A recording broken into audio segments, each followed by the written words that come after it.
오늘 함께 은혜를 나눌 말씀 보겠습니다. 창세기 26장 16절에서 33절 말씀까지 보겠습니다. 창세기 26장 16절로 33절 봉독해 올리겠습니다. 아비멜렉이 이삭에게 이르되 내가 우리보다 크게 강성한즉 우리를 떠나가라. 이삭이 그곳을 떠나 그랄 골짜기에 장막을 치고 거기 우거하여 그 아비 아브람 때에 팠던 우물들을 다시 팠으니 이는 아브람 죽은 후에 블레셋 사람이 그 우물들을 메웠음이라. 이삭이 그 우물들의 이름을 그 아비에 부르던 이름으로 불렀더라. 이삭의 종들이 골짜기에 파서 샘 근원을 얻었더니 그럴 목자들이 이삭의 목자와 다투어 가로되 이 물은 우리의 것이라 하매 이삭이 그 다툼을 인하여 그 우물 이름을 에색이라 하였으며 또 다른 우물을 팠더니 그들이 또 다투는 고로 그 이름을 신나라 하였으며 이삭이 거기서 옮겨 다른 우물을 팠더니 그들이 다투지 아니하였으므로 그 이름을 르호봇이라 하여 가로되 이제는 여호와께서 우리의 장소를 넓게 하셨으니 이 땅에서 우리가 번성하리로다 하였더라. 이삭이 거기서부터 부엘세바로 올라갔더니 그 밤에 여호와께서 그에게 나타나 가라사대 나는 내 아비 아브라함의 하나님이니 두려워 말라. 내 종 아브라함을 위하여 내가 너와 함께 있어 내게 복을 주어 내 자손으로 번성케 하리라 하신지라. 이삭이 그곳에 단을 쌓아 여호와의 이름을 부르고 거기 장막을 쳤더니 그 종들이 거기서도 우물을 팠더라.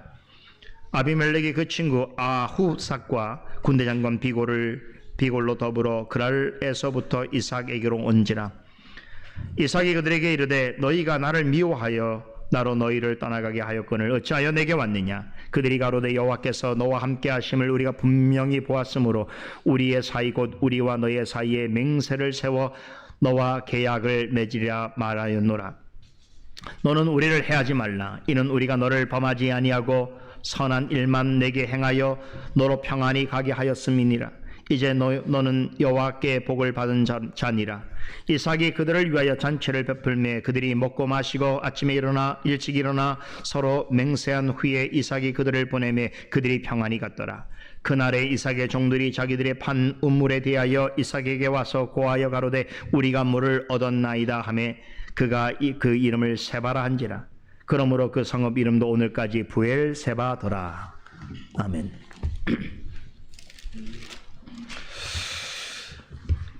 이삭은 그의 아버지 아브람과 비슷한 잘못을 행함으로 비슷한 곤경에 처하게 되었지만 애굽으로 내려가지 말고 약속의 땅에 거하라는 말씀에 순종하여 그랄 땅에 오래 머물게 될 때에 하나님의 축복하심으로 마침내 거부가 되었습니다.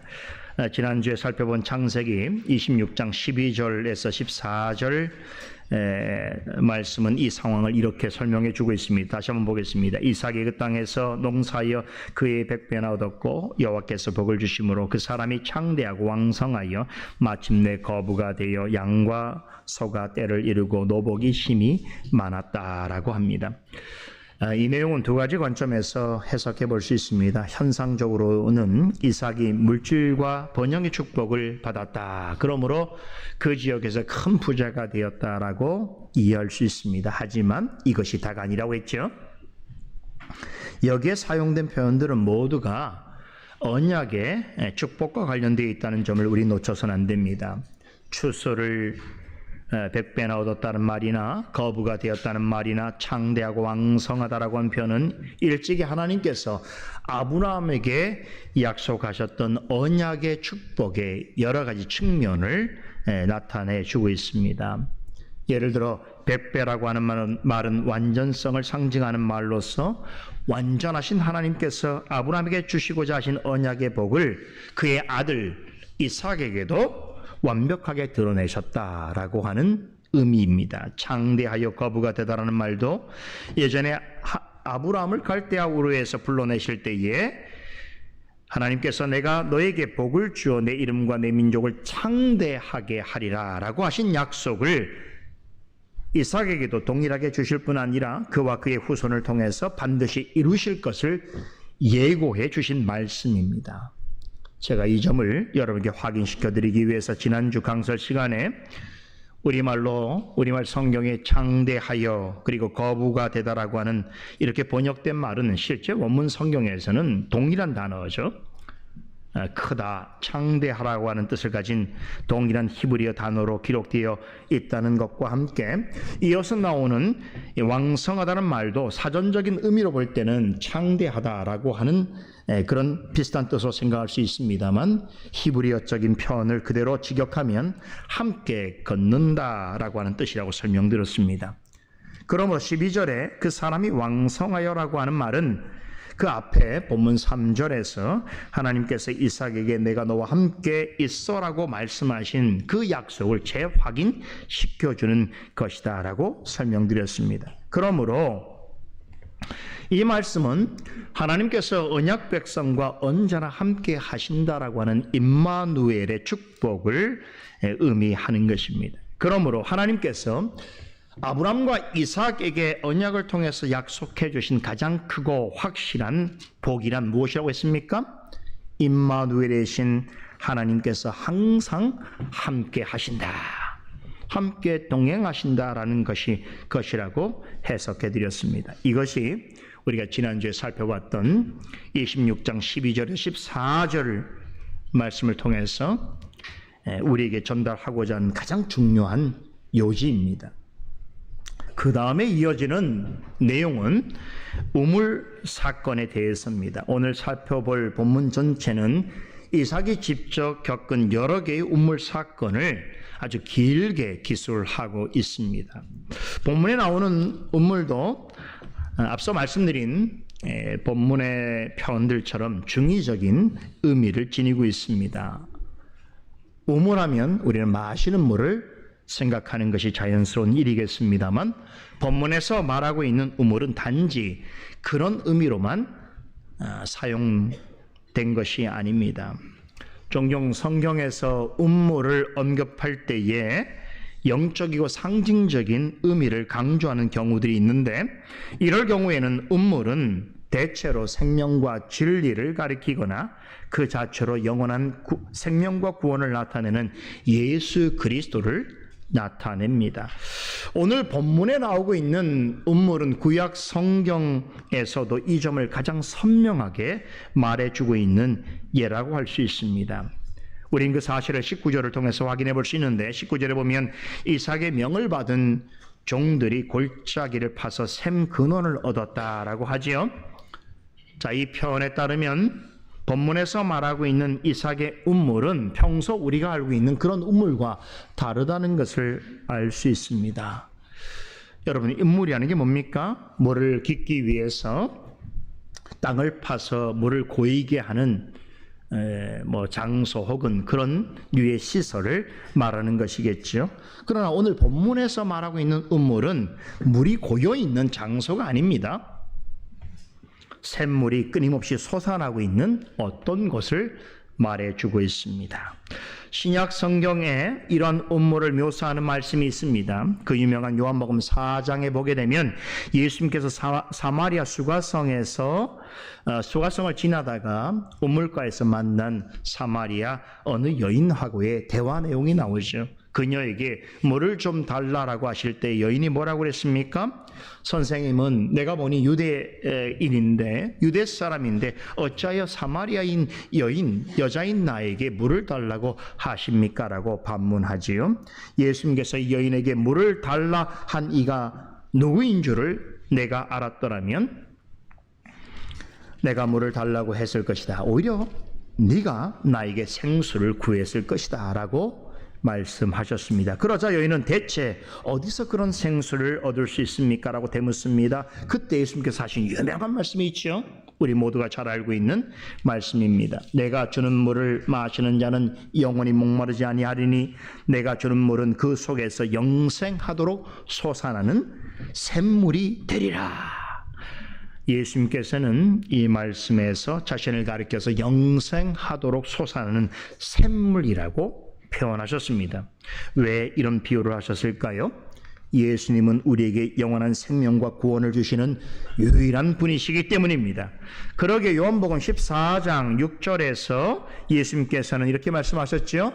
내가 곧 길이요 진리요 생명이니 나로 말미암지 않고는 아버지께로 올 자가 없다라고 하셨습니다. 즉 나를 통하지 않고는 누구도 영원한 생명과 구원을 얻을 수 없다라고 선포하셨습니다. 이 모든 것들이 다 물과 관련되어 있습니다. 물은 자연적인 생명을 유지하는데 필수 불가결한 것입니다. 물이 없다면 생명은 존재할 수 없습니다. 영적인 생명도 마찬가지입니다. 그렇다면 영적인 생명을 위하여 반드시 취해야 하는 물은 어떤 물일까요? 그것은 영원히 목마르지 않게 하시겠다고 약속하신 바로 예수 그리스도 자신이십니다. 예수님께서 자신을 가리켜서 영생하도록 솟아나는 샘물이라고 하셨을 때에 저는 오늘 본문에 표현된 이 내용을 예수님께서 기억하신 것이 아닐까라고 하는 생각을 하게 됩니다. 모세가 오늘 이삭의 사건을 소개하면서 이 운물과 관련해서 표현한 이 내용을 그리스도께서 알고 계셔서 이 내용을 근거로 사마리아 여인과의 대화 속에서 자신을 가리켜서 나는 영생하도록 솟아나는 샘물이다 라고 말씀하신 것이 아닌가 그렇게 생각합니다.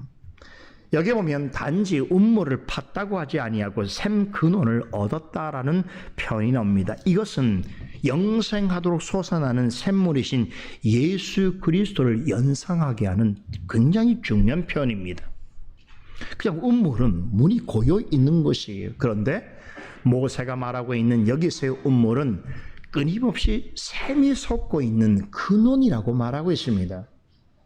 그것을 예수님께서 자신을 가리켜서 나는 영생하도록 솟아나는 샘물이라고 말씀하신 것입니다.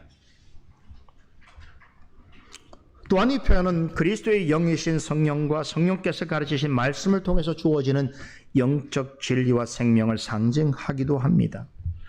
본문에 이삭과 관련해서 언급되고 있는 운물들은 영적으로 이런 의미를 내포하고 있습니다. 만약에 여러분이 지금 제가 설명하고 있는 이런 의미를 관과한 채 오늘 본문을 보게 된다면 오늘 이 본문은 어떤 의미일까요? 그냥 운물을 두고 다툼을 벌이는 옛날 사람들의 이야기에 불과합니다.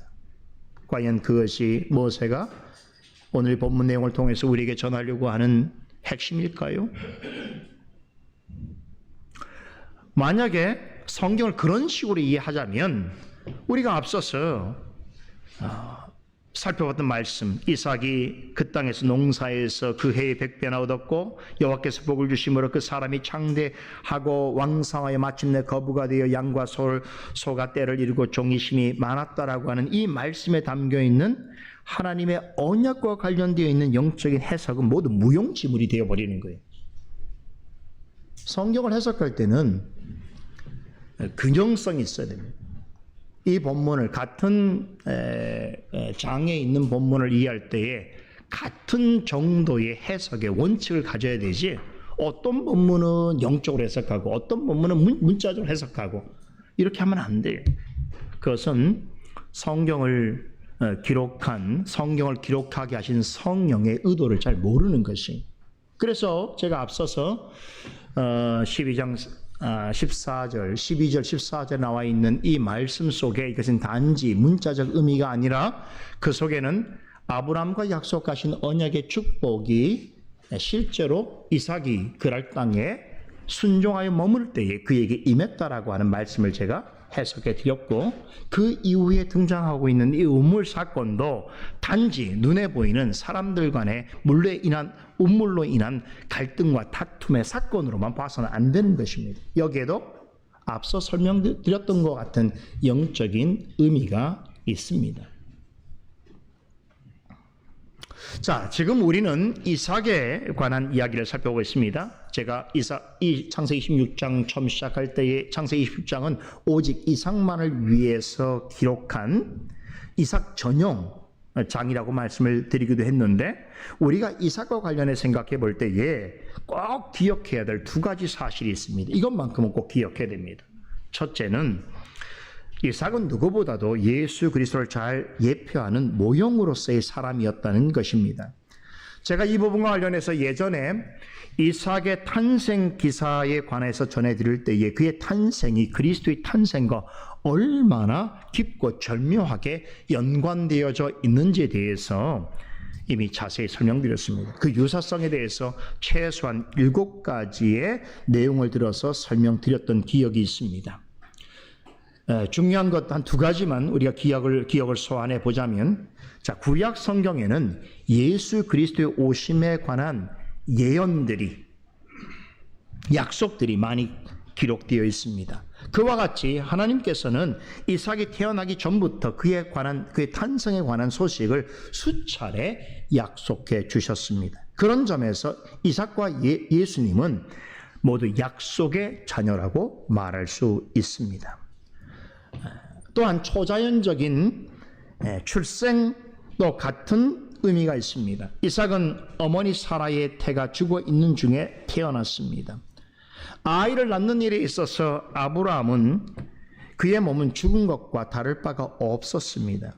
오죽하면 사라는 천사로부터 얼마 후에 이제 내년쯤이면 아이를 가지게 될 것이라고 하는 말씀을 전해 듣고는 어떻게 반응했습니까? 어찌 그런 일이 나에게 있을 수 있느냐며 비웃었습니다.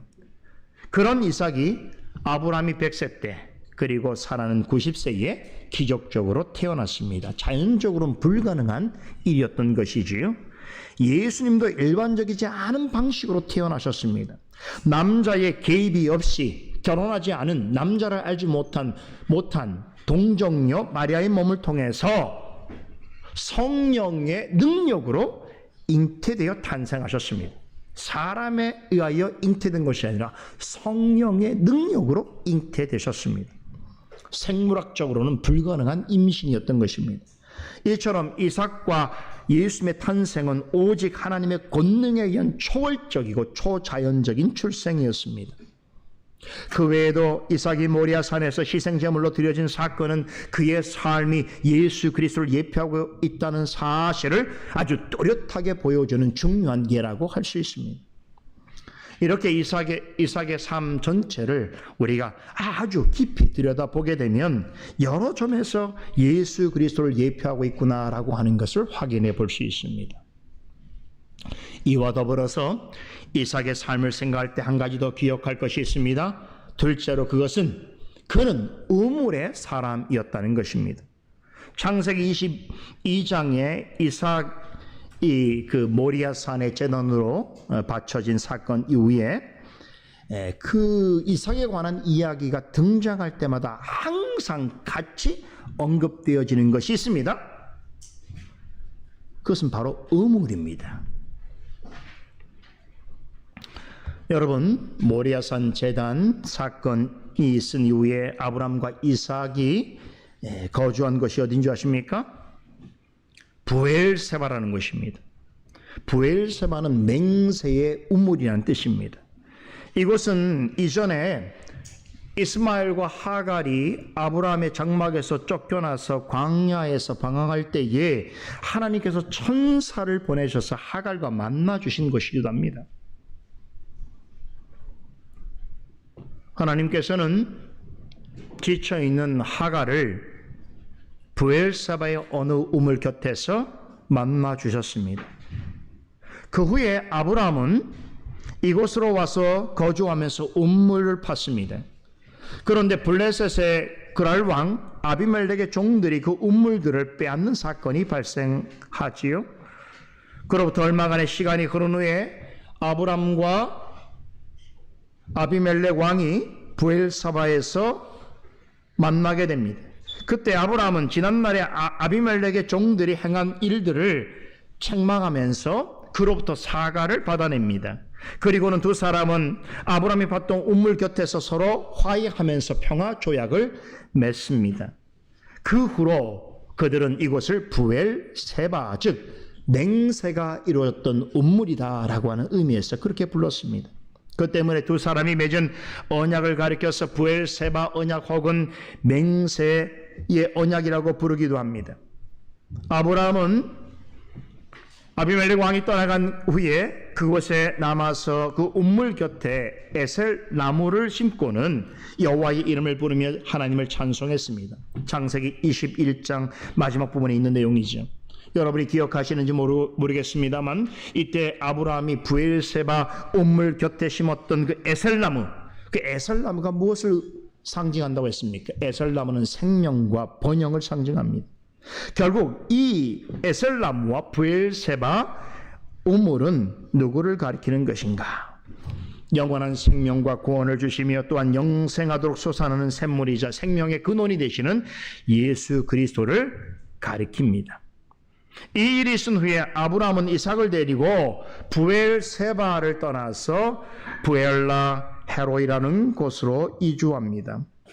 이삭은 이곳에서 상당히 오랜 기간 동안 거주하게 되는데 창세기 25장 11절을 보면 이삭은 아브라함이 죽은 후에도 이곳에서 줄곧 지내게 됩니다. 여기서 리브가를 만나고 가정을 이루고 그리고 에사와 야곱을 낳습니다. 그들이 성인이 될 때까지 이곳에서 거주합니다. 이처럼 이삭이 그의 아버지 아브람과 또 그의 자녀들까지 이렇게까지 수십 년 동안 삶의 터전으로 잡았던 장소인 이곳 역시 우물과 관련되어 있습니다. 여러분, 브엘라 헤로이라는 이 지역명의 뜻이 뭔지 아세요? 살아계시는 하나님의 우물입니다. 그러니까 아브람과 이삭과 야곱은 상당 기간 동안 서로 함께 지내게 되는데 하나님, 살아있는 하나님의 우물이라고 하는 뜻을 지니고 있었던 지역에서 함께 살았습니다. 우물과 관련해서 하나만 더 말씀드리면 이삭이 브엘라 헤로이에서 살고 있을 때에 그의 아버지 아브라함이 자신의 신실한 종을 시켜서 자신의 고향으로 보내어 이삭의 아내를 찾게 된 일이 있었습니다. 그때도 우물이 나옵니다. 그 종이 리브가를 처음 만났던 장소가 어디죠? 바로 우물이었습니다. 아브라함이 살았던 고향의 우물가에서 리브가가 우물에서 길러온 물을 가지고 이 종이 끌고 왔던 낙타들을 먹이는 모습을 보고는 그 신실한 종은 그녀는 하나님께서 예비하신 이삭의 아내라고, 이삭의 배필인 것을 확신했습니다. 이삭이 아버지의 고향 우물 곁에서 찾은 여인을 자신의 아내로 맞은 곳이 어디냐? 브엘라 헤로입니다. 살아있는 하나님의 우물이라고 하는 뜻의 곳입니다.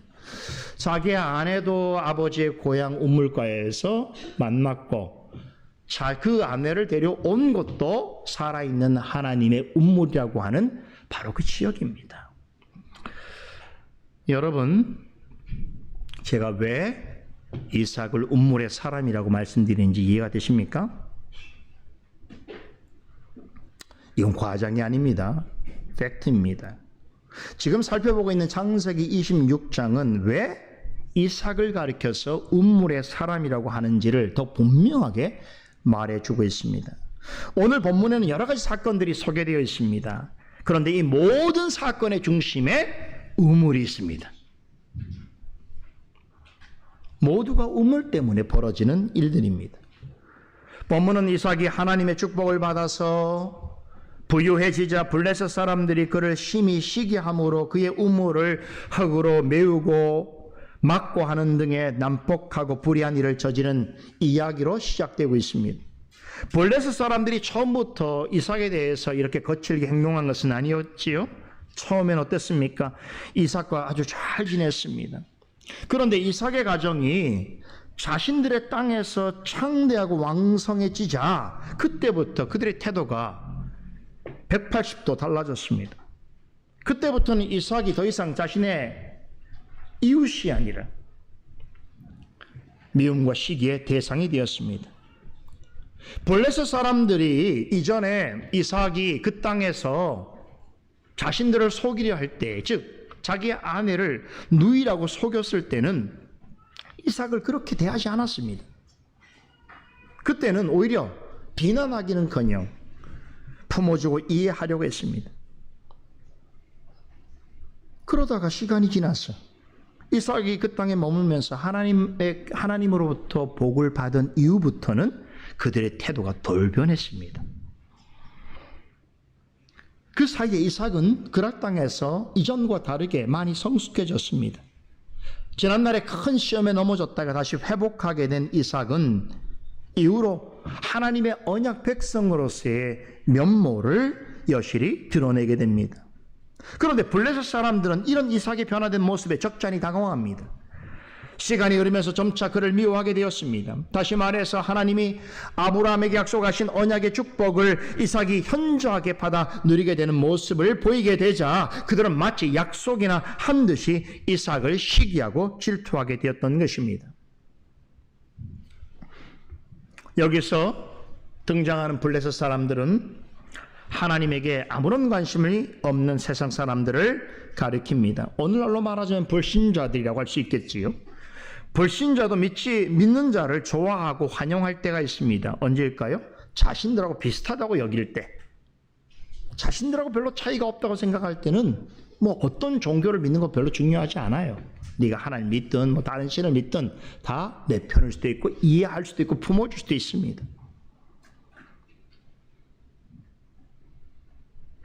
믿는 사람이 불신자와 별반 다르지 않고 교회가 세상과 비슷하다고 생각되면 뭐 특별히 시기하거나 질투하지 않습니다. 하지만 믿는 사람이 그리스도인의 참모습을 드러내고 교회가 진리의 기둥과 터로서의 그 교회됨을 명확하게 나타내게 될 때는 그때부터는 되게 큰 부담을 갖습니다. 그리고 적잖이 당황하고 그런 성도와 교회를 향해서는 시기하고 질투합니다. 조롱하고 비난하기 시작합니다. 이런 일들이 우리 믿는 자들에게 있어서는 좀 당황스러운 일이 될 수 있습니다. 왜냐하면 예전에는 안 그랬는데 왜 지금은 그러죠? 이렇게 반응할 수도 있겠습니다만 이런 일은 전혀 이상한 일이 아니라는 것을 명심하시기 바랍니다. 이것은 하나님을 알지 못하는 불신자와 세상의 본성과 같은 일입니다. 블레셋 사람들은 이삭이 자신들과 같이 속고 속이는 일을 행할 때에는 오히려 이해하고 품어주려고 했습니다. 하지만 이삭으로부터 하나님의 언약 백성으로서의 진짜 모습이 나타나기 시작하자 다시 말해서 그가 하나님의 말씀에 순종하고 하나님과 동행하기를 기뻐하며 하나님이 주시는 언약의 복을 풍성하게 받아 누리는 그 모습을 목격하게 되자 이제 그들의 본 모습이 민낯이 드러나게 된 것입니다. 이삭이 자기들 땅에서 창대하고 왕성하는 삶을 살아가는 모습을 보게 되자 그들의 마음속에 미움과 적개심이 불일 듯 일어났습니다. 결국은 아브라함이 이전에 파놓았던 우물들을 못쓰게 하려고 어처구니 없는 짓을 서슴지 않았습니다. 이 우물은 아브라함이 팠기 때문에 아브라함의 소유요, 그리고 그 아브라함이 죽었지만 또 그것은 이삭의 소유입니다. 아버지로부터 물려받은 소유였던 이 우물들을 블레셋 사람들이 다 와서 막아버리고 심지어 흙으로 메꿔버렸습니다. 이것은 그 자체로도 참으로 악한 일이거니와 과거에 아브람과 그들의 조상이기도 했던 또 다른 그랄왕 아비멜렉 그 두 사람 사이에 맺은 브엘사바 언약을 정면으로 위반한 것입니다. 그때 아비멜렉 왕은 아브라함이 블레셋 땅에서 판 우물들을 다 그의 소유로 삼게 해주겠다라고 약속했습니다. 맹세했습니다. 하지만 지금의 블레셋 사람들과 또 다른 그랄 왕 아비멜렉은 이 맹세를 완전히 뒤엎어버리고 매우 폭력적이고 파괴적인 방식으로 이삭과 그의 가정에 불의한 일을 행하고 있습니다. 그런데도 자신의 우물을 다 파괴시키고 있는데도 이삭이 여기에서 떠나지 않고 계속 머무려 있으려고 하자 그랄 왕 아비멜렉은 직접 그에게 가서 추방령을 내립니다. 16절에 네가 우리보다 크게 강성한 즉 우리를 떠나가라라고 명령합니다. 여러분 이 사람이 누굽니까? 기억나세요? 이 아비멜렉 왕이 얼마 전에 뭐 정확한 시간을 알 수가 없어요. 얼마나 몇 년이 흘렀는지 알 수 없지만 이전에 어떤 일이었던 사람이 이삭이 자신의 아내를 누이라고 속이려고 했을 때에 오히려 그의 잘못을 지적해 주면서 이삭과 그의 가정을 너그러이 받아들였던 그 이해심이 높고 품이 넓은 이방 왕이었습니다. 그처럼 훌륭한 인품을 보였던 자가 이제 와서 왜 갑자기 이토록 사나워진 것인가? 놀라지 마십시오. 이것이 세상의 본질입니다. 믿는 자와 교회가 불신자와 세상보다 좀 수준이 떨어진다라고 판단될 때는 세상은 넉넉하게 받아들입니다. 교회에서 일어나는 일들 다 이해하려고 합니다. 그리고 심지어는 가르쳐 주기도 합니다. 아유, 교회라면 이렇게 하면 안 되지.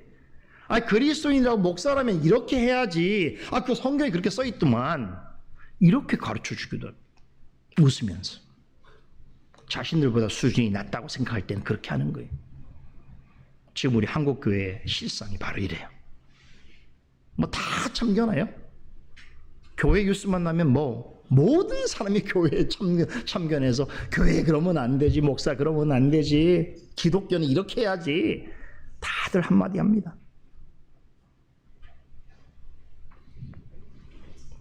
언제 그렇게 합니까? 자신들보다 수준이 비슷하거나 낮다고 생각할 때 그렇게 하는 것이. 그러니까 아비멜렉 왕이 이삭에게 그렇게 할 수 있었던 거는 자신이 아비멜렉을 품을 수 있을 만큼 자신이 실력이 더 좋았다고 생각한 것이지, 인격이 더 낫다고 생각했던 것이. 자기가 믿는 신이 이삭이 믿는 신보다 훨씬 높은 차원의 신이라고 생각했기 때문에, 도덕성이나 윤리성에서도 이삭을 능가했다라고 판단했기 때문에 이삭의 좀 잘못이 드러났다고 하더라도 이해하고 용납해 주려고 했던 것이에요. 하지만 지금은 어떻게 했습니까? 달라졌죠. 사실 달라진 것이 아니라 그것이 본성입니다. 믿는 자와 교회가 본래의 참모습을 세상 앞에 여실히 나타내게 되면 이유를 막론하고 부담스러워하고 싫어합니다. 그런 신자와 교회에 향해서는 좋지 않은 감정을 느낍니다. 이것이 말씀드린 대로 하나님을 알지 못하는 세상과 불신자의 본성입니다. 예수님께서는 요한복음에서 제자들에게 이렇게 말씀하셨습니다. 세상과 세상에 속한 자는 너희를 미워하는 것이 마땅하다라고 말씀하셨습니다. 왜 세상에 속한 자들은 주님께 속한 자들을 미워하는가? 예수님께서 그 이유에 대해서도 말씀해 주셨습니다. 믿는 자가 세상에 속한 것이 아니라 나에게 속해 있기 때문이라고 말씀하셨습니다. 하나님과 상관없는 세상과 불신자들은 믿는 자들이 자신들처럼 이 세상에 속한 자가 아니라는 것 때문에 자신들과 다르게 예수님에게 속해 있는 자라는 사실로 인하여서 시기하고 질투하고 미워합니다. 그러기에 사도 요한은 요한일서 3장 13절에 이르기를 믿는 형제들이여 세상이 너희를 미워하여도 이상히 여기지 말라라고 권면했습니다. 세상에 지식이 많고 또 인품이 좋고 많은 사람들로부터 사랑과 존경을 받는 위치에 있는 사람이 있다고 하더라도 성경에서 가르치는 하나님의 하나님 되심과 기독교 신앙의 본질이 아주 명확하게 치밀하게 드러나는 지점에서는 결코 호의를 보이지 않습니다. 그냥 보편적인 상식적 차원에서 이해할 수 있는 것들은 교회 가르침이라도 충분히 받고 수용하고 공유할 수 있는데, 기독교만이 갖고 있는 참 진리의 독특성, 그 본질을 드러내는 지점이 딱 맞닥뜨려질 때는 기독교를 무지무지 불편해합니다. 뭐 남들이 보기 인격적으로는 약간 수용하는 듯 하지만 내면적으로는 결코 용납하지 않습니다. 그래서 그런 분일수록 기독교의 본질이 드러나면 경계하거나 무시하거나 조롱합니다. 믿는 자와 교회가 세상과 구별함을 보이지 않는 부분에서는 한없이 받아주는 태도를 보이는 척해도 본질적인 면에서 믿는 자와 교회가 세상과 구분되고 분리되어지는 어떤 지점에서는 적대적인 태도를 보입니다. 이런 상태가 개인의 차원을 넘어서 집단화되고 세력화되게 되면 남의 우물을 막고 흙으로 메우는 것 같은 파괴적이고 폭력적인 행위를 보이게 되는 것입니다. 그럼에도 참된 신앙을 견고하게 지켜내는 성도와 교회는 그런 사람 입장에서 정말 꼴보기 싫은 대상이에요. 그러면서 항상 그렇게 말해요. 다른 교회는 그렇게 안 하는데, 예수 믿는 사람들 다 그러지 않던데 왜 너희 교회만, 왜 너희가 믿는 신앙만 그렇게 유별나, 이렇게 말하죠. 일종의 물타기죠.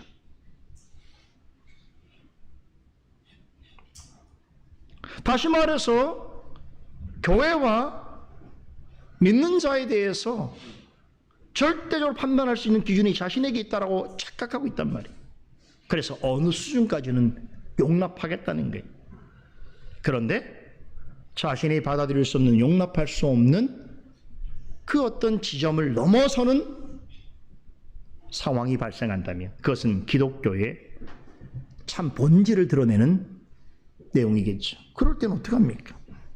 정말 기독교와 그리스도인을 꼴보기 싫어합니다. 그리고 어떻게 평가합니까? 저 사람들은 그저 자기들만 옳다고 여기는 세상과 어울리지 않는 대단히 신앙적으로 편향적이고 배타적인 그런 사람들이야 라고 매도해버립니다. 가장 쉬운 방법이죠. 참된 그리스도인들을 제거하는 가장 쉬운 방법이 이런 확증 편향을 통해서 마치 그 사람의 신앙이 한편으로 치우쳐 있는 것처럼 그렇게 평가해 버리는 것입니다. 그러다가 더 심각해지면 세상에서 추구하는 질서와 평화를 깨트리는 잠재적으로 매우 위협적인 그런 존재로 낙인 찍기도 합니다.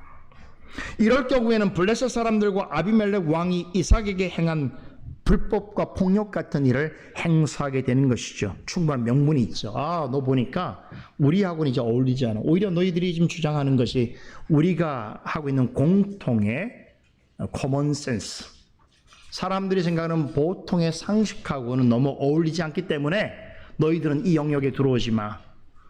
그렇죠. 그리고 따로 나가 살아. 이런 식으로 대하는 거죠.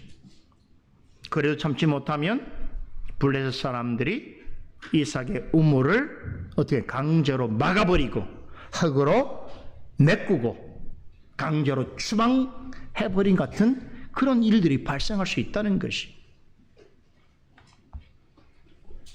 그런데요, 더 심각한 것은 이러한 불법과 폭력이 진실하게 믿고자 하는 성도와 그런 사람들이 모여있는 교회를 향하고 있는 것처럼 보이지만 실제로는 누굴 향하여 있는 거예요? 우리의 영원한 왕이시여 주이시여 구원자이신, 또한 우리의 교회의 참머리이신 예수 그리스도를 향하고 있다는 거예요. 그래서 예수님께서 이렇게 말씀하셨어요. 요한복음 15장 18절에 세상이 너희를, 제자들을 미워하면 너희보다 먼저 나를 미워하는 줄로 알거라 말씀하셨단 말이에요. 그러니까 그들의 입장에서는 신실한 교회와 신실한 성도를 공격하는 것처럼 생각하지만 실제로 그것은 우리 주님을 향한 공격이라는 것이죠.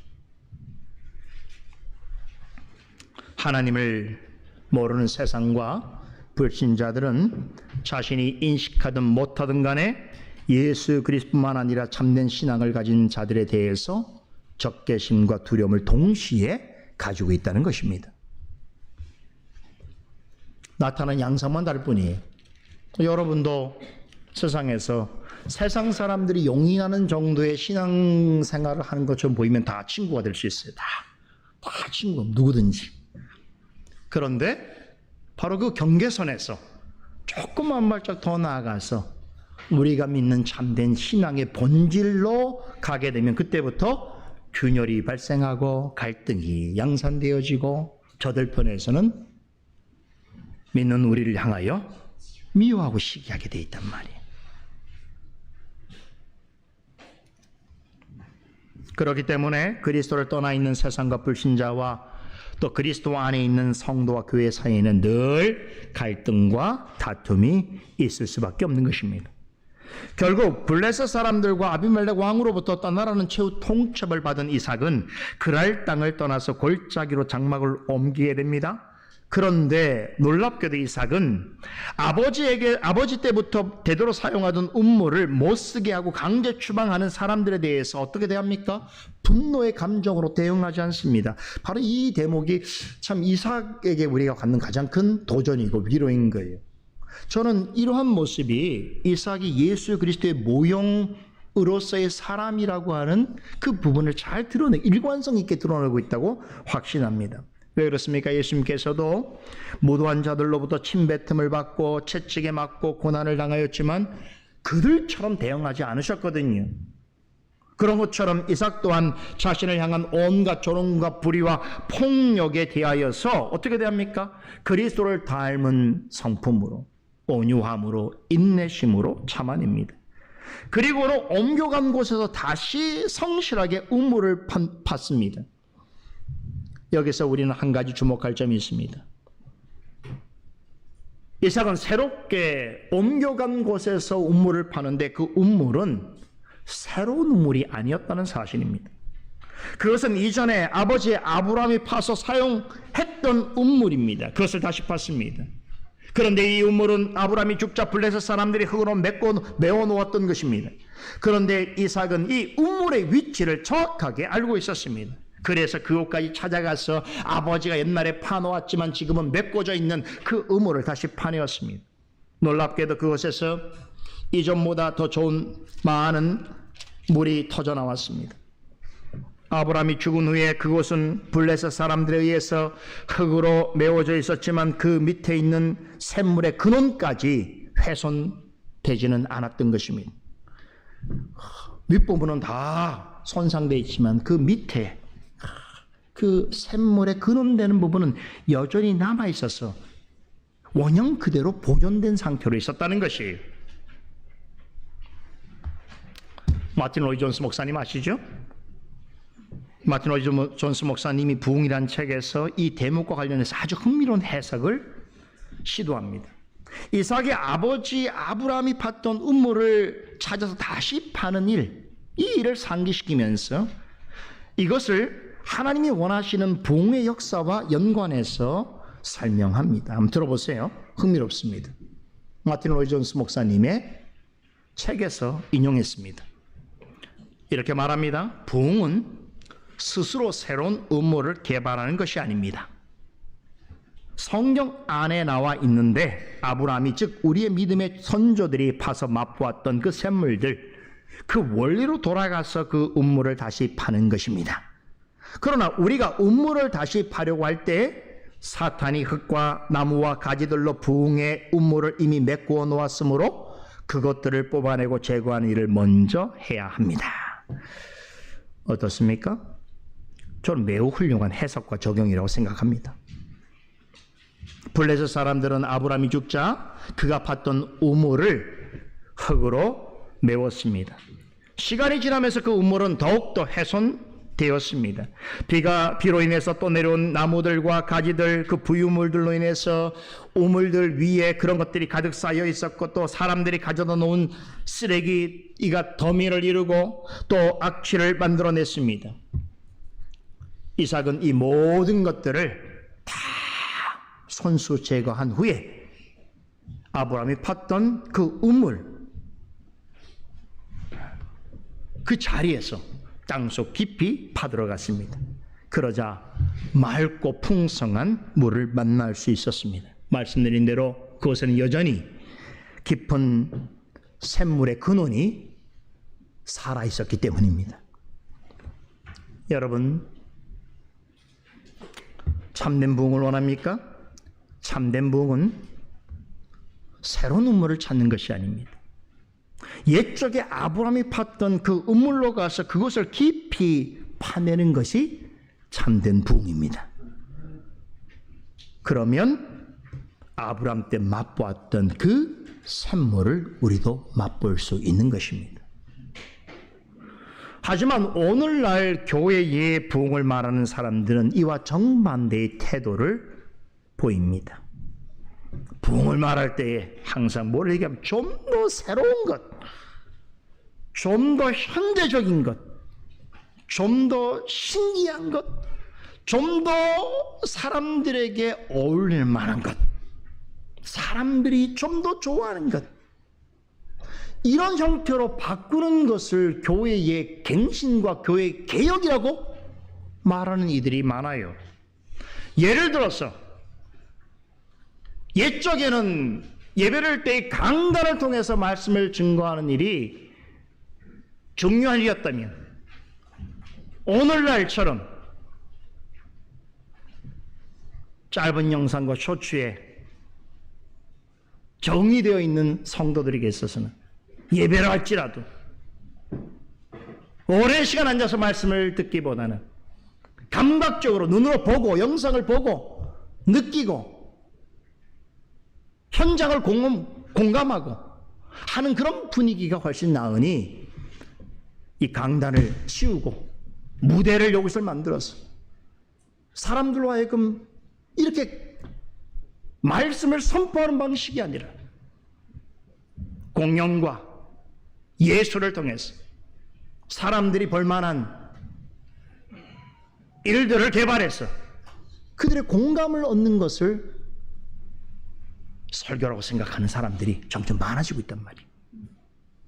그러니까 어떤 사람들은 이것을 교회를 갱신하고 교회를 개혁하는 일이라고 생각한단 말이죠.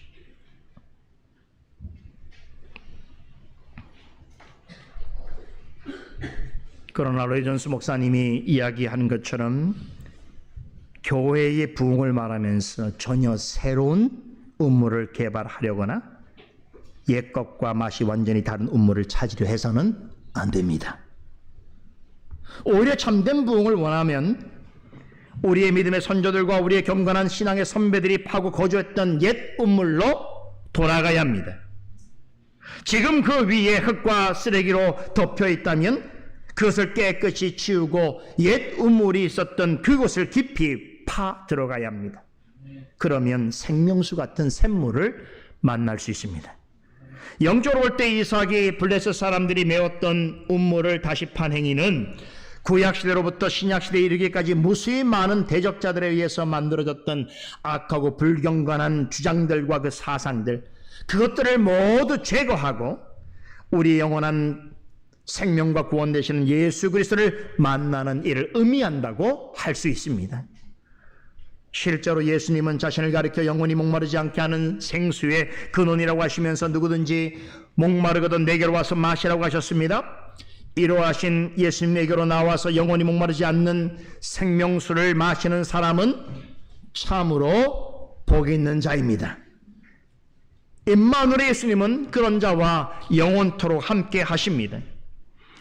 그러나 그랄의 목자들은 이삭을 다시 시기했습니다. 이삭이 아브라함의 옛 우물을 파서 더 좋은 샘의 근원을 얻자 또다시 싸움을 걸었습니다. 이 우물마저 빼앗으려 했습니다. 이삭은 이 우물의 이름을 다툼이라고 하는 뜻에서 에색이라고 명명했습니다. 옛 우물, 아브라함이 파서 사용했던 그 옛 우물을 다시 팠는데 거기에서 뭐가 있었던 거예요? 다툼이 일어났어요. 그래서 그 우물을 다툼이란 뜻의 에색 우물이라고 칭하고는 조용히 그곳을 떠났습니다. 여러분, 이것은 무엇을 의미하겠습니까? 어느 시대 어느 형편에 있든지 간에 영적으로 참된 부흥이 일어나고 주님의 말씀으로 참된 회복이 일어나는 곳에서는 언제나 영적인 싸움과 방해가 있다는 것입니다. 이삭은 성격상 누군가와 다투는 것을 극도로 싫어하는 타입의 사람이었습니다. 그 때문인지 이삭은 이 우물로 인해서 분쟁이 또 발생하자 다른 장소로 옮겨서 또다시 두 번째 우물을 팝니다. 하지만 그랄의 목자들은 거기까지 쫓아와서 방해를 합니다. 이삭은 자신의 목자들을 시켜서 음모를 파보려고 했을 때에 많은 대적들의 방해와 공격이 끊이지 않았습니다. 여러분, 이게 진리로 세워가는 교회와 우리의 신앙의 모습입니다. 진리를 거스르는 세상의 많은 사상과 주장들이 존재하고 거기다가 많은 거짓 복음과 거짓 목자들이 교회 안에 난무하고 있는 오늘날의 현실 속에서 복음을 바르게 전하고 참된 복음의 교회를 세워가는 것은 결코 쉬운 일이 아니라는 것을 기억해야 합니다. 이삭과 그의 목자들이 블레셋 땅에 음모를 파려고 했을 때에 여러분, 수많은 대적자의 방해와 공격이 있었던 것처럼 오늘날에도 바른 말씀으로 참된 부흥의 역사가 일어나는 곳에서는 여러 가지 어려움이 있기 마련입니다. 그래서 이삭은 두 번째 판 음모를 신나라고 불렀습니다. 신나는 대적 혹은 방해라는 뜻인데, 이 신나라고 하는 말이 우리가 히브리어로 사탄을 가리키는 말과 같은 어원을 가지고 있습니다. 무슨 뜻이겠습니까? 사탄과 그의 손발 역할을 하는 악한 자들은 우리의 믿음의 선진들과 신앙의 선배들이 파놓은 음물이라면 어떻게든 그것을 막고 흙으로 메우려고 합니다. 또 척박한 곳에서 참된 부흥을 가져오게 하는 음모를 파려고 할 때에도 온갖 방법으로 방해하고 위협합니다. 그래서 참된 신앙과 참된 교회는 어느 시대든지 결코 쉽게 세워지는 법이 없습니다.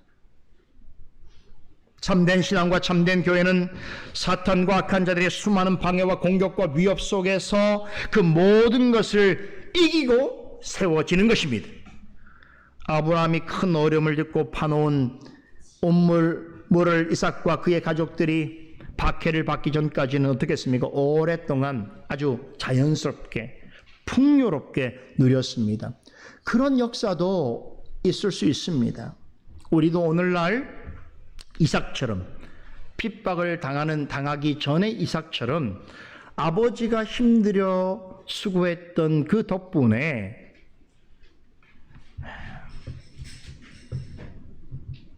마실 물을 풍성히 누릴 수 있었던 것입니다.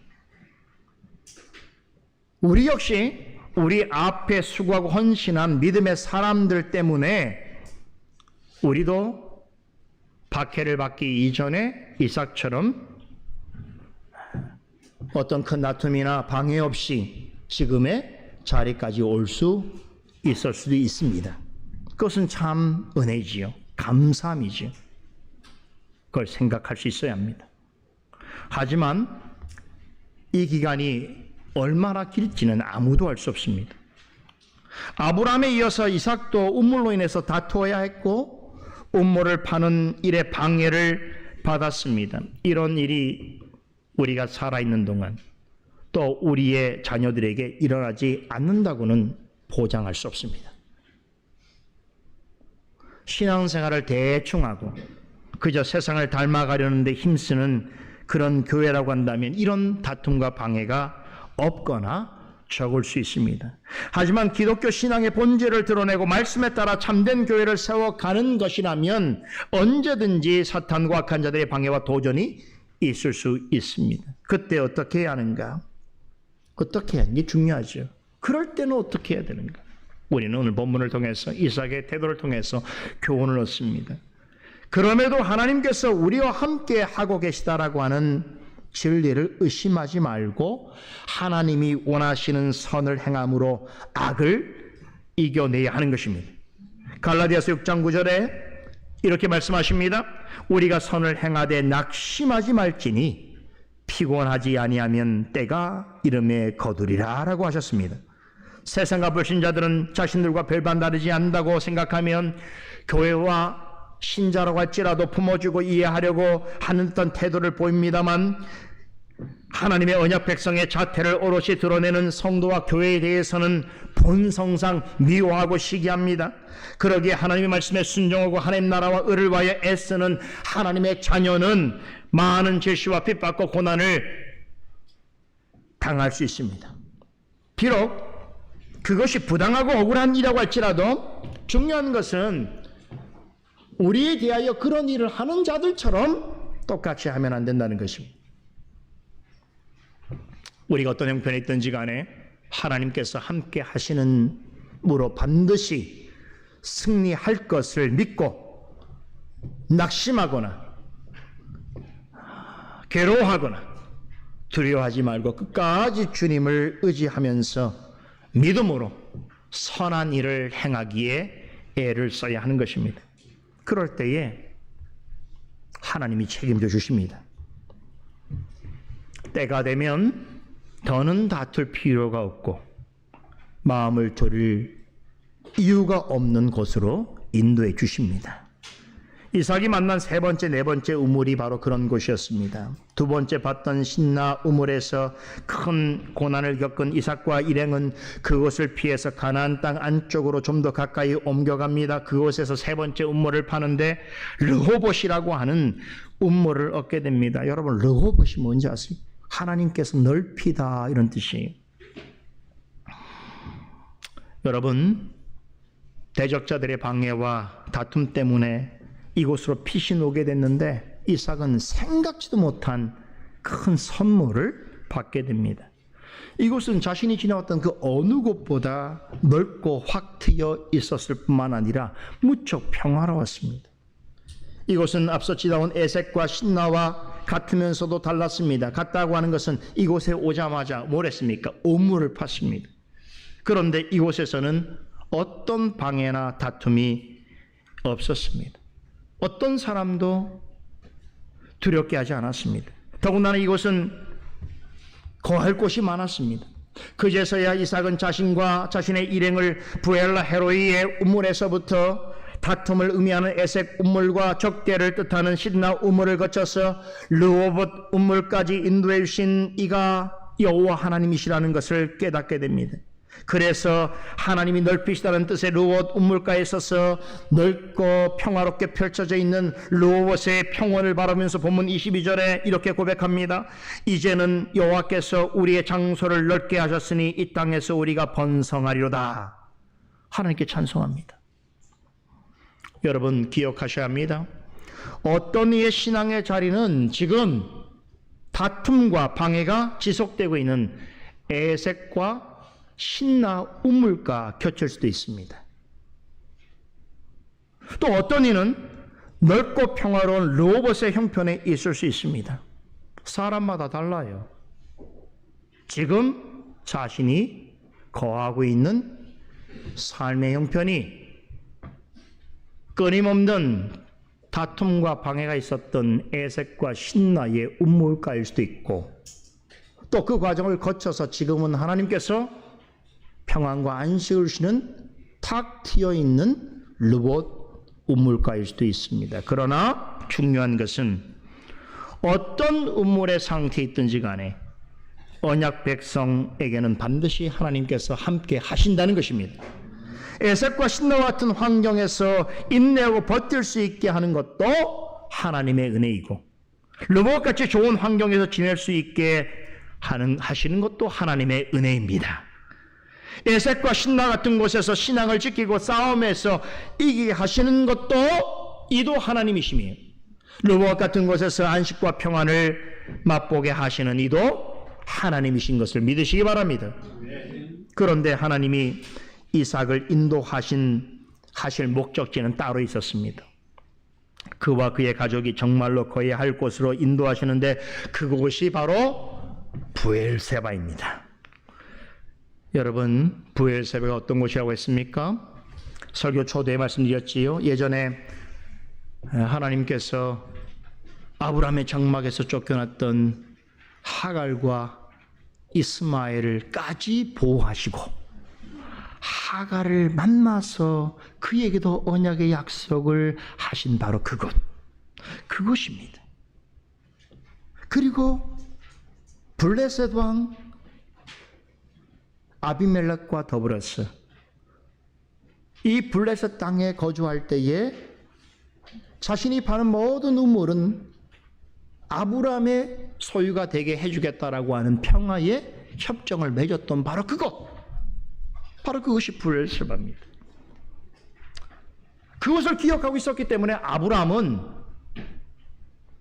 모리아산 제단 사건이 있은 이후에 거처를 브엘세바로 정했습니다. 맹세의 우물이라고 불리는 이곳에 어느 우물 근처에 자신의 장막을 치고 거기에 생명과 번영이란 뜻의 에셀 나무를 심고서 여호와 하나님께 예배를 드렸습니다. 아브라함이 우물가에서 생명과 번영을 상징하는 에셀 나무를 심고 영원하신 하나님의 이름을 부르면서 경배를 드린 것은 거기까지 인도하신 하나님께서 이삭 자신과 자신의 후손들에게도 아버지가 브엘사바에서 우물가에 심었던 에셀 나무가 상징하는 그와 같은 생명과 번영의 축복을 주시기를 바랬기 때문입니다. 아브라함은 하나님께서 자신을 불러내실 때 약속하신 언약의 축복을 이루어 주시기를 간절히 소망했습니다. 여러분, 근데 앞서 제가 말씀드렸는데 영적으로 이 브엘세바, 즉 맹세의 우물이라는 곳과 생명과 번영을 상징하는 에셀나무는 누구를 가리킨다고 했습니까? 영원한 생명수와 구원 되시는 예수 그리스도를 의미합니다. 이런 점에서 볼 때에 이삭이 브엘세바로 다시 돌아오게 된 것은 결코 우연한 일이 아니다라는 것입니다. 하나님은 이삭을 그의 아버지 아브람과의 언약의 추억이 깃들어 있는 곳인 어쩌면 이삭에게는 고향과도 같은 브엘세바로 인도하셨습니다.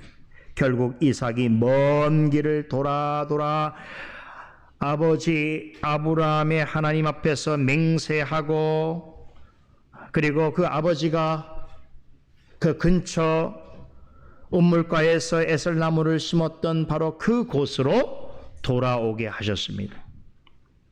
루봇은 참 살기 좋은 것이었습니다. 물도 풍성했고 시야도 탁 트여 있었습니다. 다툼을 일으키거나 대적하는 사람도 없었습니다. 그런데 오늘 본문에 보면 이삭이 왜 그런 것을 제쳐두고 브엘사바로 왔는지 구체적인 설명이 없습니다. 그렇지만 우리는 이삭이 브엘사바에 도착한 후에 그에게 즉시 일어난 일을 통해서 그 답을 찾을 수 있습니다. 이삭이 브엘사바에 도착한 그날 밤에 하나님께서 그에게 나타나셨습니다. 그리고 이렇게 말씀하셨습니다. 24절입니다. 같이 읽어보겠습니다. 나는 내 아비 아브라함의 하나님이니 두려워 말라. 내 종 아브라함을 위하여 내가 너와 함께 있어 내게 복을 주어 내 자손으로 번성케 하리라. 여러분, 이 모습은 어떤 것 같아요? 마치 하나님은 이 이삭이 브엘세바로 돌아오기를 학수고대하신 분처럼 기다리고 계셨다가 그가 이 땅에 도착하자마자 그날 밤에 마치 기다리셨다는 듯이 지체 없이 그에게 나타나셔서 말씀하셨습니다. 여기서 하나님께서는 당신을 가리켜서 직접적으로 아브라함의 하나님이라고 소개하십니다. 그러면서 아브라함에게 주셨던 많은 말씀들을 한 문장으로 요약해서 들려주십니다. 그것이 바로 내가 너와 함께 있어 내게 복을 주어 내 자손으로 번성케 하리라는 약속의 말씀입니다. 하나님은 이삭에게 그로 하여금 브엘세바로 이끄신 하나님, 그 하나님이 어떤 분이에요? 그의 아버지 아브라함을 이곳으로 이끌었어 하나님 앞에서 맹세하게 하고 하나님의 하나님 되심을 나타내셨던 바로 그곳으로 인도하신 바로 아브라함의 하나님이 지금 그의 아들 이삭을 동일한 장소로 이끄신 그 하나님이라고 밝히신 것입니다. 왜 이 말씀을 하셨을까요? 아브라함에게 약속하시고 이끄신 하나님이 이삭에게 동일한 약속을 주시고 그것을 이루도록 이끄실 것이라는 것을 그에게 확신하도록 하시기 위해서입니다. 그러므로 뭐라고 하셨습니까? 두려워 말라고 하십니다. 아브라함에게 약속하신 그대로 그의 아들 이삭에게도 함께 하실 것이며 그와 그의 자손에게도 복을 주심으로 아브라함이 주셨던 창대하고 왕성하게 하실 복을 이루시겠다라고 브엘세바에 도착한 그날 밤에 이삭에게 약속하셨습니다. 이렇게 바로 그날 밤에 나타나신 하나님께서는 이삭에게 일찍이 아브라함에게 약속하신 언약의 축복을 그와 그의 후손들에게 주실 것을 재확인해 주셨습니다. 여기서 하나님은 다시 한번 이삭에게 하나님은 아브라함의 하나님이시며 언약의 하나님이시며 임마누엘의 하나님이심을 선언하셨습니다. 이삭으로 하여금 이 진리를 뼛속 깊이 깨닫게 하시기 위해서 여러 지역을 거쳐서 부엘세바로 다시 돌아오게 하셨습니다. 이곳은 이전에 아버지 아브라함이 하나님의 이름으로 맹세를 하고 하나님의 이름을 부르면서 예배드렸던 곳입니다. 이곳에서 아브라함을 만나신 하나님이 그의 아들 이삭을 만나 주시기 위해서 동일한 장소로 인도하셨습니다. 이삭은 먼 길을 돌아서 이곳까지 오게 되었습니다.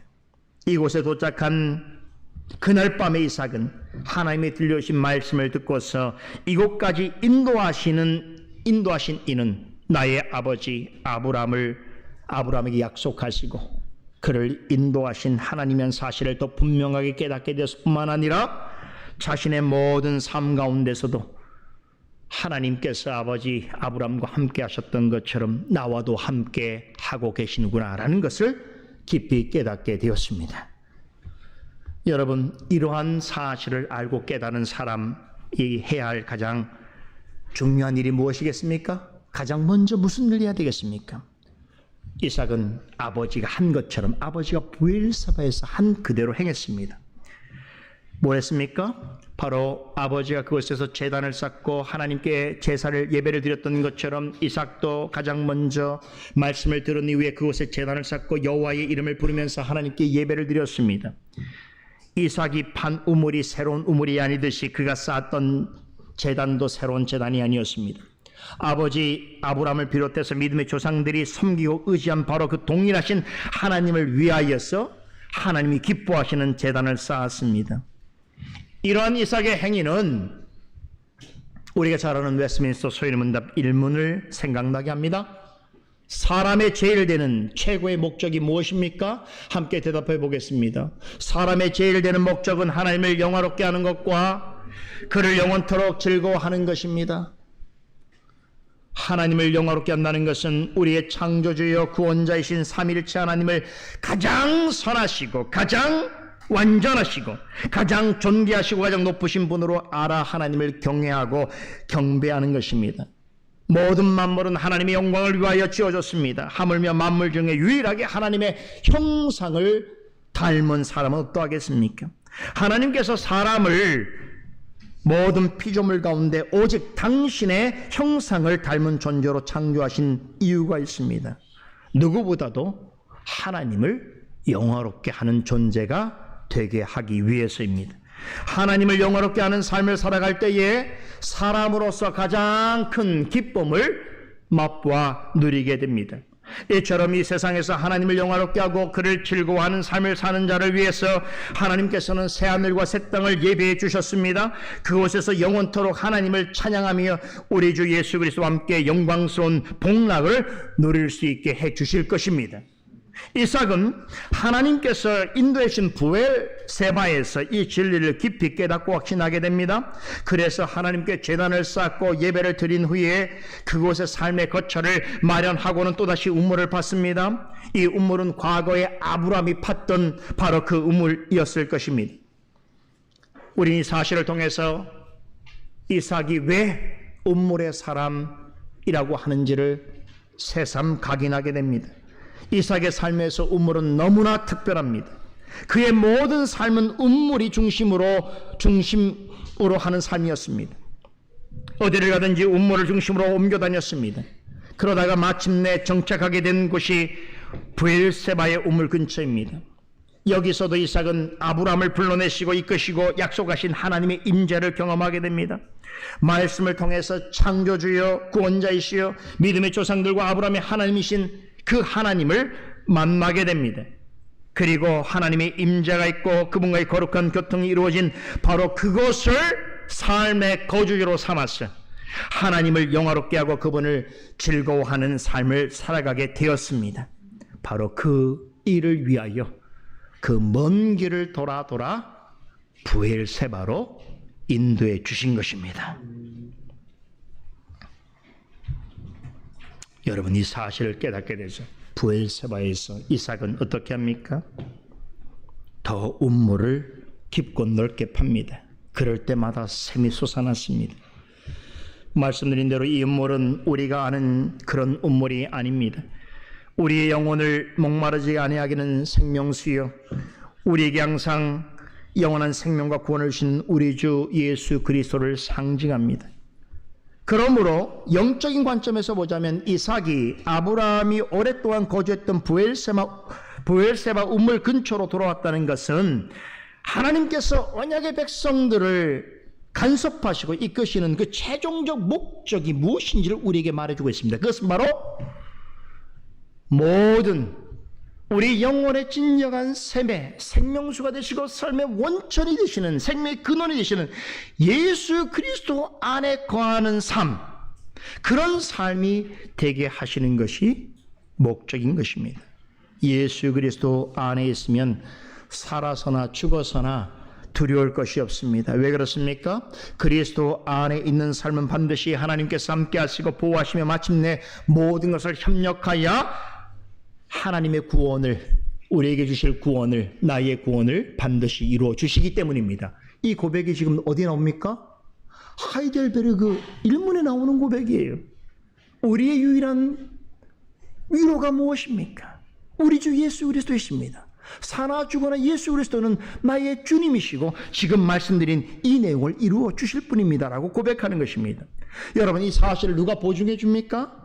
성령께서 말씀을 통해서 증거해 주십니다. 그러므로 그리스도 안에 있는 사람은 무슨 일이 있든지 간에 즐겁고 감사한 마음으로 하나님을 경외하고 경배하며 무엇을 하든지 그리스도를 위하여 살아야 하는 것입니다. 그리고 다른 사람에게도 이삭이 그랬던 것처럼 친절과 사랑을 베풀어야 합니다. 오늘 본문 26절에 33절은 이 사실을 잘 말해주고 있습니다. 창세기 26장 전체 이야기에서 사실은 부록 같은 말씀이에요. 곁들여진 이야기이기 때문에 자세히 설명드릴 필요는 없습니다. 그런데 간단하게는 이해할 필요가 있습니다. 이 부분은 부엘사바로 돌아온 이삭이 자기를 찾아온 그랄 왕 아비멜렉과 화해하는 내용을 다루고 있습니다.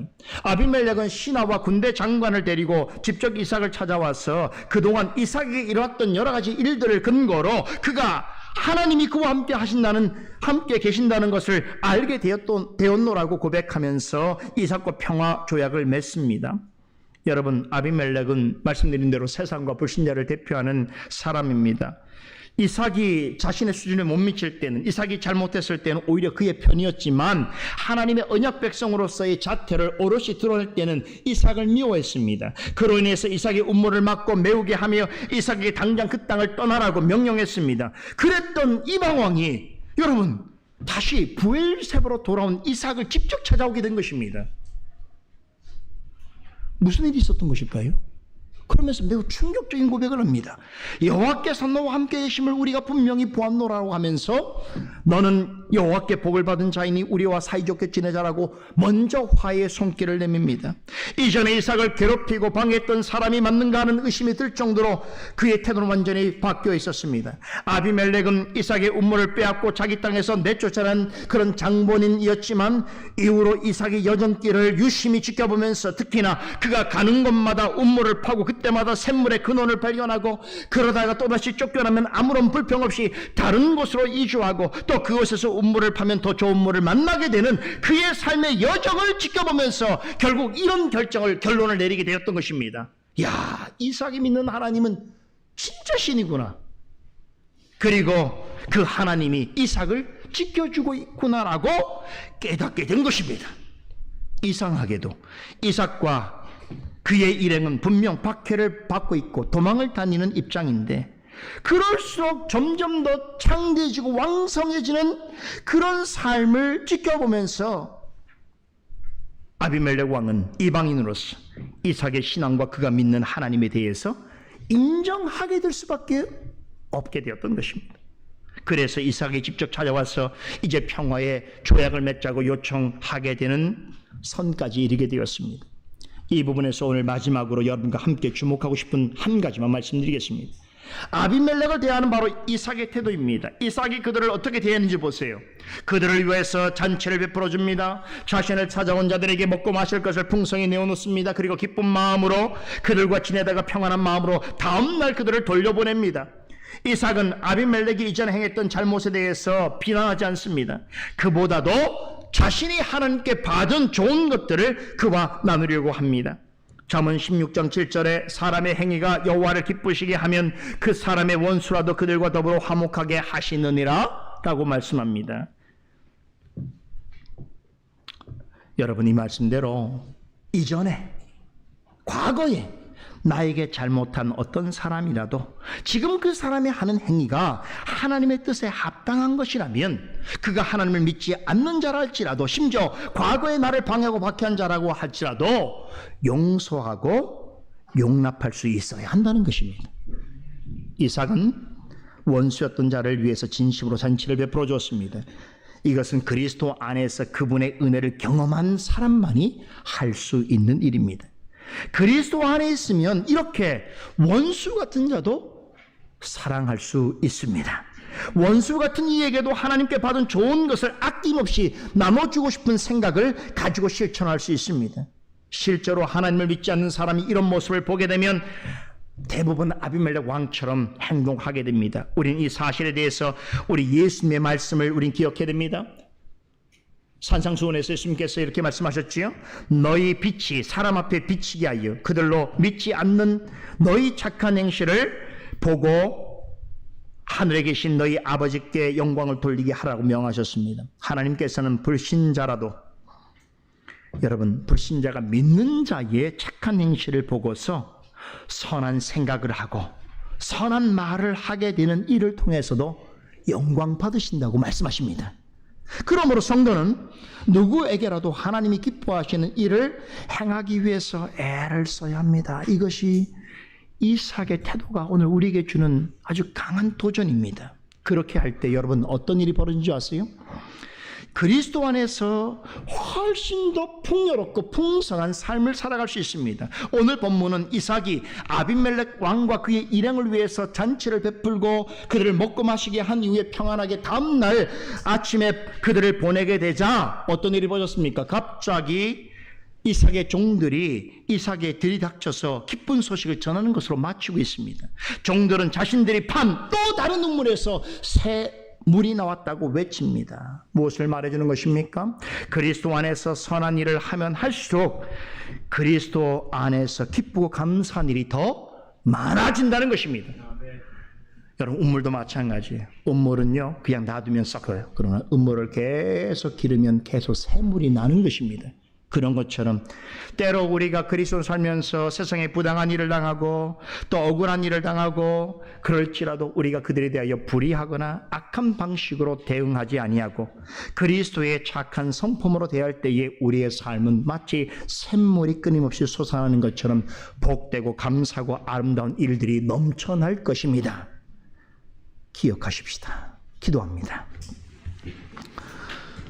참되고 살아계신 하나님, 오늘도 우리에게 주신 말씀을 통하여서 우리의 삶을 조명하게 하시고 우리의 신앙의 형편을 돌아보게 하시며 또 우리가 나아가야 될 신앙의 목적과 방향을 알려주시니 감사를 드립니다.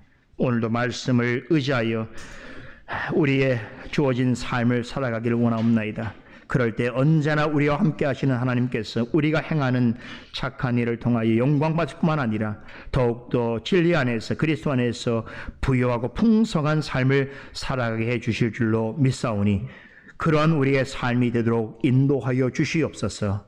감사드리며 예수 그리스도 이름으로